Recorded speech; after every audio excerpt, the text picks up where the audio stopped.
Good morning, everyone. Scooter coming to you live from the Granville Guitars World Headquarters here in lovely St. Petersburg, Florida. Today is Monday, July the 22nd, 2019. And on the bench here we have a 1960 Fender jazz bass, which is going to get new frets and a new bone nut. Pretty much original as near as we can tell so far. I have not opened it up and looked at the pots yet, but it does have the stack knobs that you would like to see from that era. It's got the mute screws, you can see right there, and also that brass grounding strip. The mute screw holes being those holes there that formerly had little foam mutes on them. Looks like a period correct pickguard, if not the original. The bass is in pretty good shape overall. I think it's going to be a real fine player once we get new frets on it, but it's got some issues with the neck and also some of the frets. But the primary thing here, we're subtitling this, "Don't Send a Boy to Do a Man's Job." And if you look closely, and I can get this to focus, you're going to see the 16th fret right there that somebody has absolutely positively butchered up. It's pretty stinking bad. Come on, you can do it.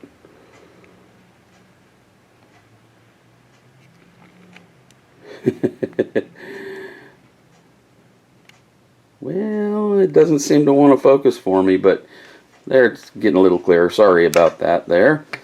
You can see on either side of the fretboard here where it's just been absolutely chewed up with a tool, and this is not the original fret as near as I can tell.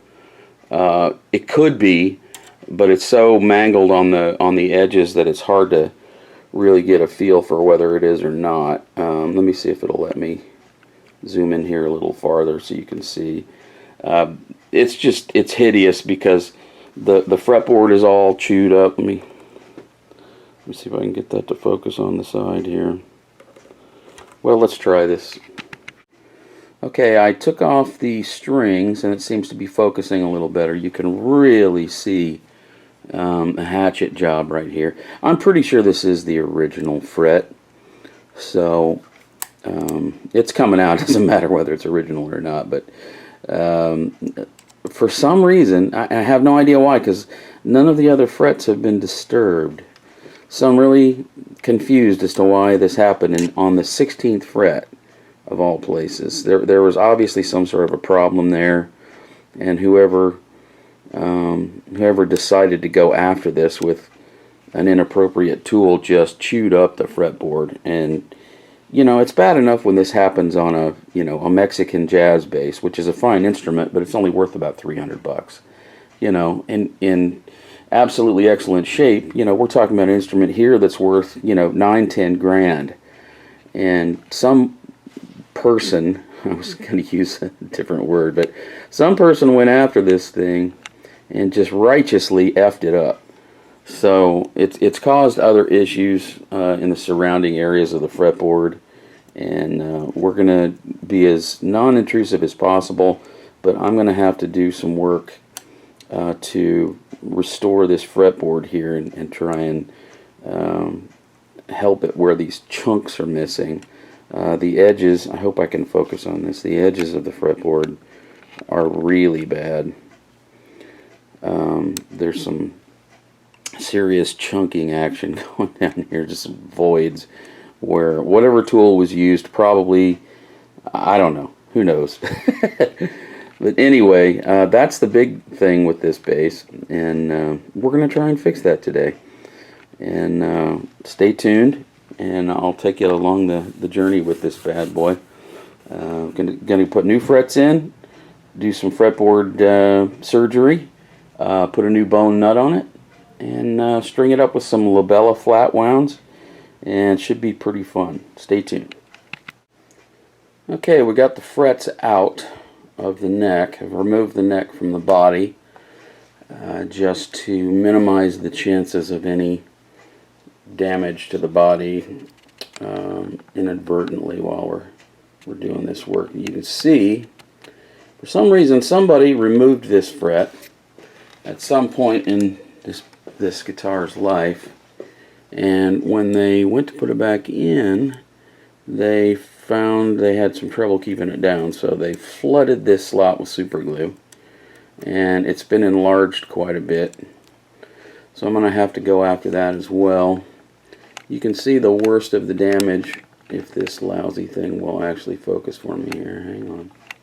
There we go. Most of the bad damage is up here on the treble side of the fretboard. It looks like, I don't know what was used to dig that fret out of there, and you know, I'm not going to speculate anymore. Somebody went after this thing ham-fisted and clearly not thinking things through very well, and I'm sure regretted it after they had pulled the fret out. So we're going to try and correct that here. I want to do as little sanding to the fretboard as I can. It does have one little twist that I need to correct, but I'm going to try and get away with as little sanding as I can, mainly because, you know, two reasons. I mean, it's a vintage piece, and you want to remove as little material in any repair as you possibly can. But in the case of this bass here, I don't want it necessarily to look like a new fretboard either. One of the goals for me when refretting an older instrument like this is to avoid making it look like an old instrument with new frets and a new fretboard. You want it to look like... Sorry about that. Neglected to turn off the ringer when I started the camera here. Usually I do, and it's Monday and the phone's ringing off the hook. Anyway, the goal here is going to be as non-intrusive as possible. There's some red paint down here too. I don't know if you can see that. It's right here. I'm not sure what that's all about. I scraped a lot of it off already, but that'll go away as I'm working on the fretboard here. Generally on a pre-1980, I think it was 83, or it might have been 82. Generally on Fenders prior to that time period, we're going to drive these frets out sideways, this direction.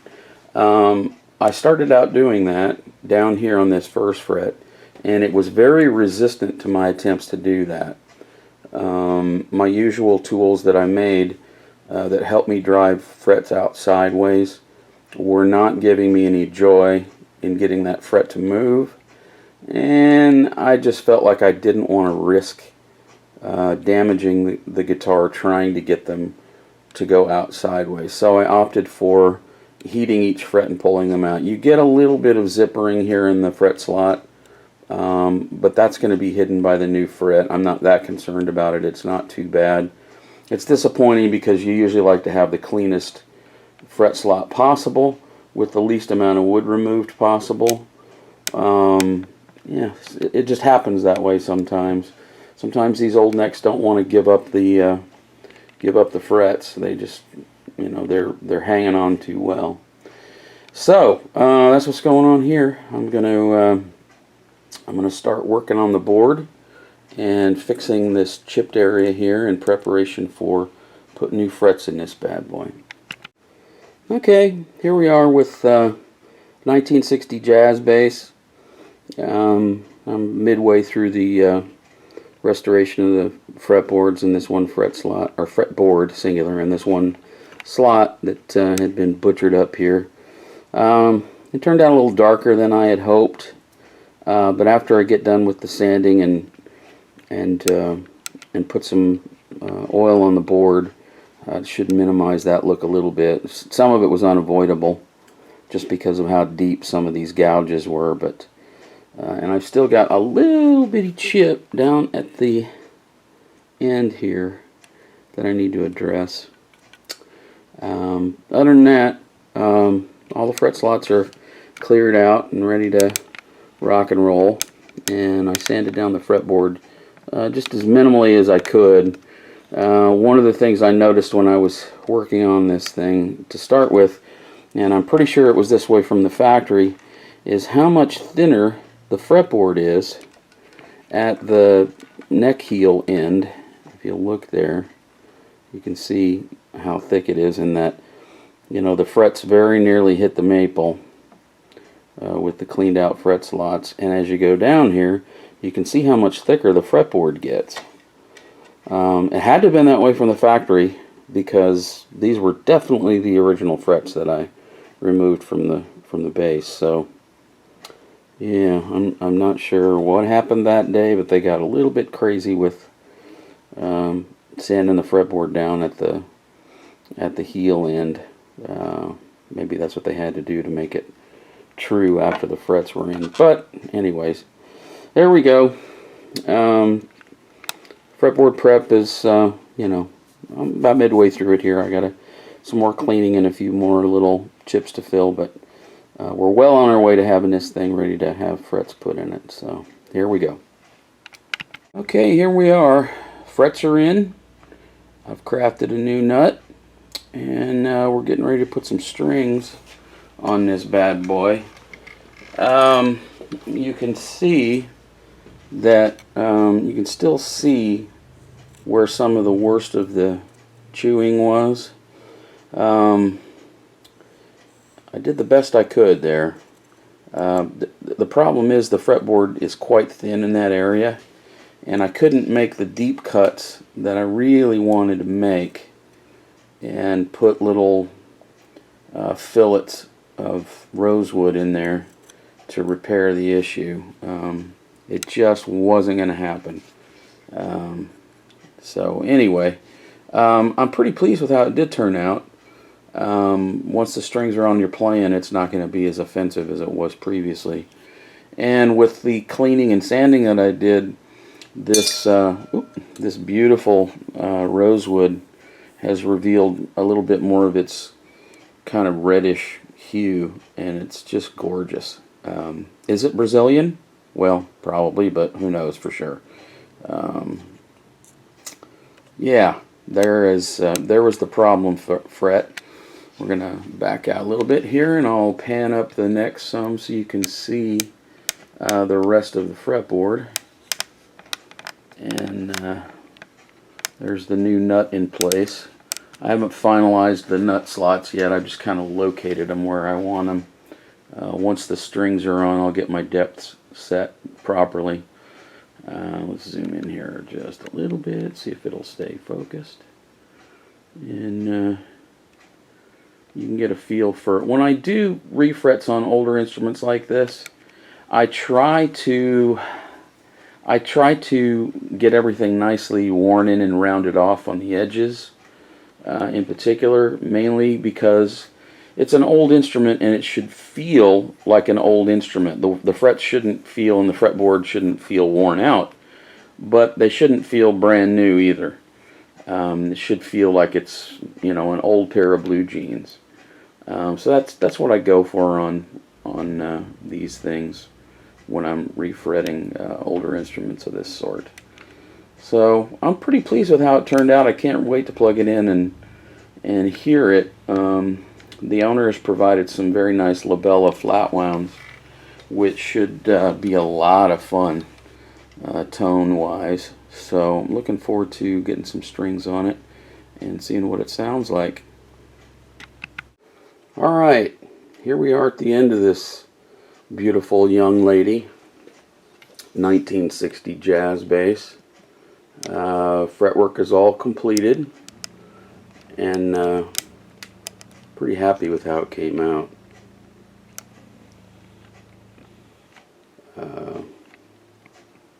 See if it'll focus here. Yeah, there we go. I'm real pleased with it. It was the 16th fret that we were having trouble with. This bad boy right there, that's the one that I had to do all the fills in. You can still see where I was able to repair the fretboard. You can see the repair, unfortunately. I was limited by how thin the fretboard is as to how far down I could go, so I had to do quite a bit of shucking and jiving there to get that to hide, but I'm pretty pleased with it compared to where it was. So anyway, as we go up the fretboard, we can see all brand new frets here, all the way down to the new nut. And actually, today is Wednesday the 24th. This is 2 days since I started this. I had a lot of other things going on and other customers dropping by, etc. And I got interrupted a bunch, but that is, that is my job. So it took a little longer than I thought it was going to, and I ended up redoing the nut that was on the base in the last segment. The spacing had narrowed very slightly.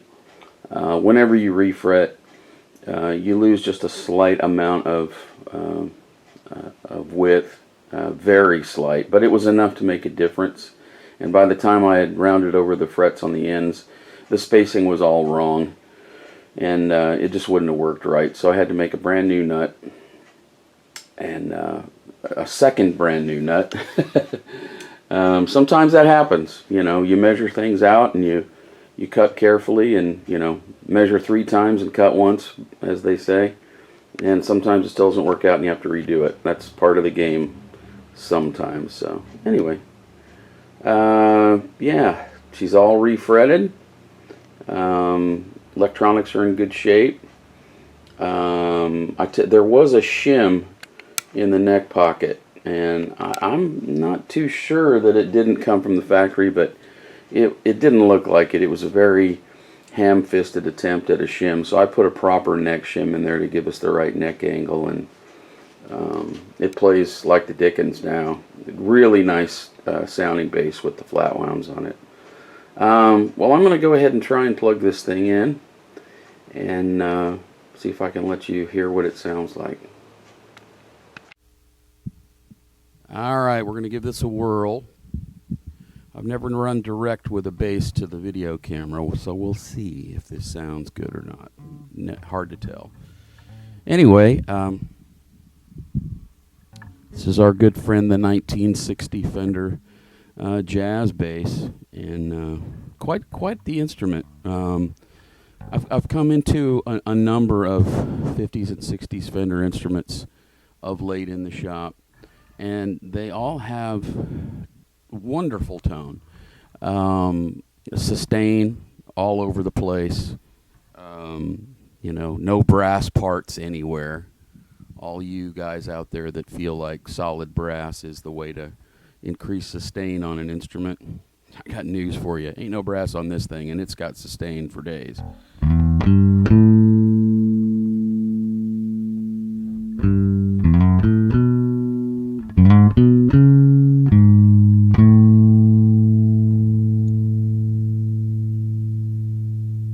That's pretty good.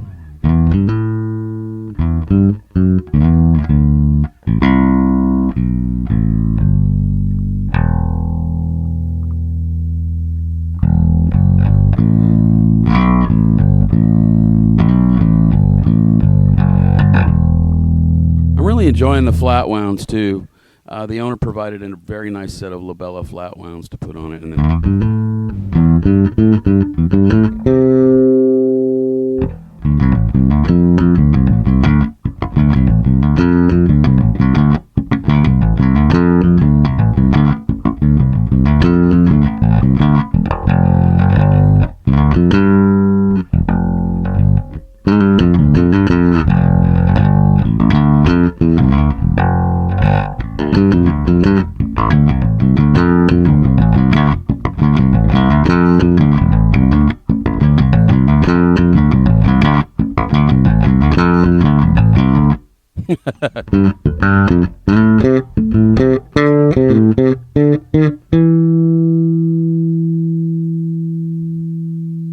again, you can stop on virtually any note and get a nice little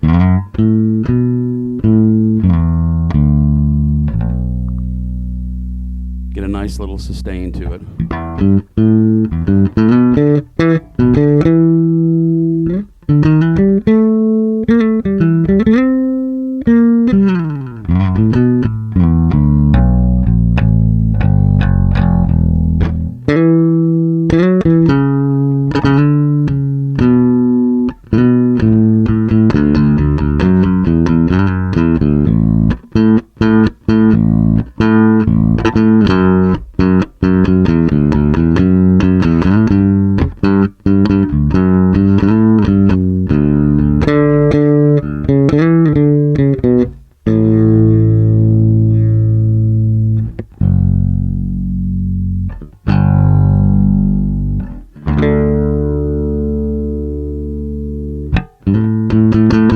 And that's, of course, with both pickups on. It's a little bit weaker sounding with the pickup soloed.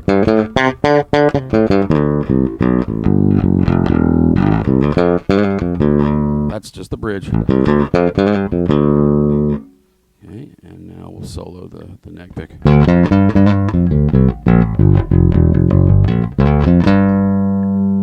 Together is where it's at for me on a jazz.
Just a whole ton of fun to play. You can see why these basses are sought after and why they mean so much to so many people, and why you post pictures of them and grown men weep. It's because it's got the tone, it's got the feel, it's got it where it counts. So anyway, that's going to conclude this little video clip here. Hope you've enjoyed it. If you have any questions about anything else we do here at Granville Guitars, seek us out on the web at granvilleguitars.com. You can also find us on Instagram and Facebook, and the blog is over at WordPress, A View from the Granville Bench. Also, feel free to call or email me at any time if you have any questions about anything. Love to hear from people, and it's kind of what I do here. So that's all I know for today. The 1960 Fender Jazz bass. If you have the means, I highly recommend picking one up. They are so choice. Have a good day.